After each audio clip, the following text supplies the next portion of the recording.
More than 17,000 people are still without power across the state. CNN's Lucy Kavanaugh live in Denver with more. Lucy? John, this has been absolutely catastrophic and devastating for Colorado. This is already being described as the most destructive wildfire in Colorado history, with more than 500 homes burned. The expectation, unfortunately, is as day breaks, those numbers may rise. Two wind-fueled wildfires sweeping through parts of Boulder County, Colorado on Thursday. This fire is frankly a force of nature. Gusts of 100, 110 miles an hour can and have moved this fire down a football field in a matter of seconds, prompting the governor to declare a state of emergency, forcing tens of thousands of people to evacuate. When I was trying to load up my car, you could hear cars going through, like police cars, fire trucks, something like that, going through the neighborhood on a bullhorn, telling everyone to evacuate. I grew up in Louisiana. I've seen hurricanes, nothing like this.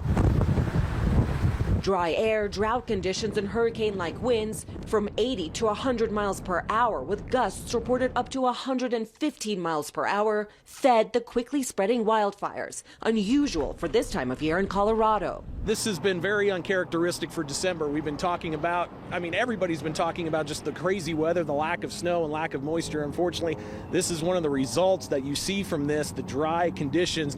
Oh my God. Oh my God.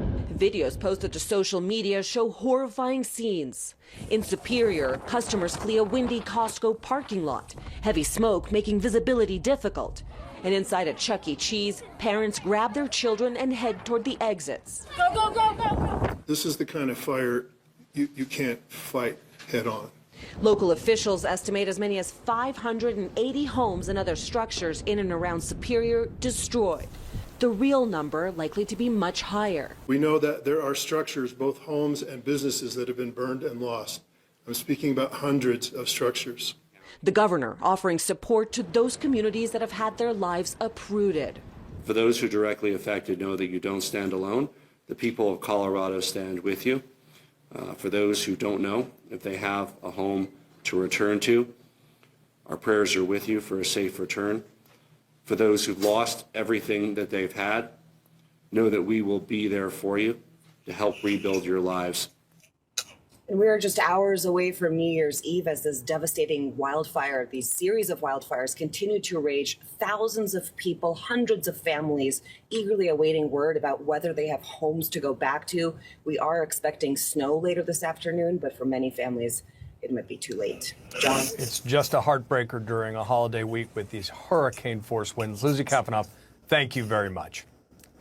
More now on that massive wildfire in suburban Denver. Joining us now is Sam Weaver, the former mayor of Boulder, Colorado, a former fire chief of Sugarloaf, Colorado, which is about 6 miles from Boulder. And thank you for joining us this morning, just given this tragic news. But I do want to know what, based on what Lucy was just laying out there, is how were people being evacuated yesterday? Where are they being taken? What does that effort look like right now?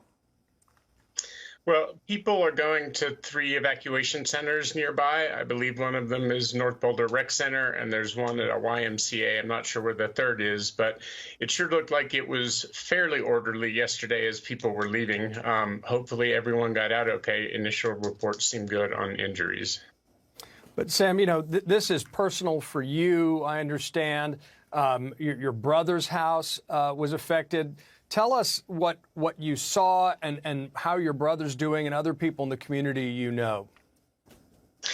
My brother and his family are out of the country right now traveling for the holiday. And so my wife and I went over to join a couple of friends at his place yesterday about 2:30 in the afternoon. And the winds were going crazy strong. And we saw 2 different flame fronts near their house about half a mile away. We spent a couple hours loading animals into trailers and trucks and taking them away and pulling out computer and photo albums as the flames got closer and closer. And by the time we left, say around 4 o'clock, the flames were a few hundred yards away, maybe 300-400 yards away. And so we had to leave. We hope the house is okay, but have no word yet today. Have you been able to speak to any neighbors or anything about what it looks like, or is it really just a situation where no one knows?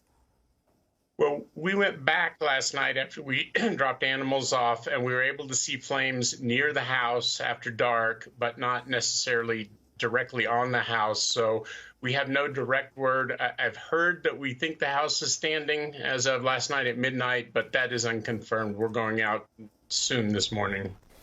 Sam, I know what that horrific uncertainty is like. We had family lose their home in a Colorado wildfire almost a decade ago. And in those hours after, you don't know about the neighbors. But tell us what's going on in the ground right now, because these hurricane-force winds, these fires can move quickly, but these hurricane-force winds seem to make them rocket through these communities.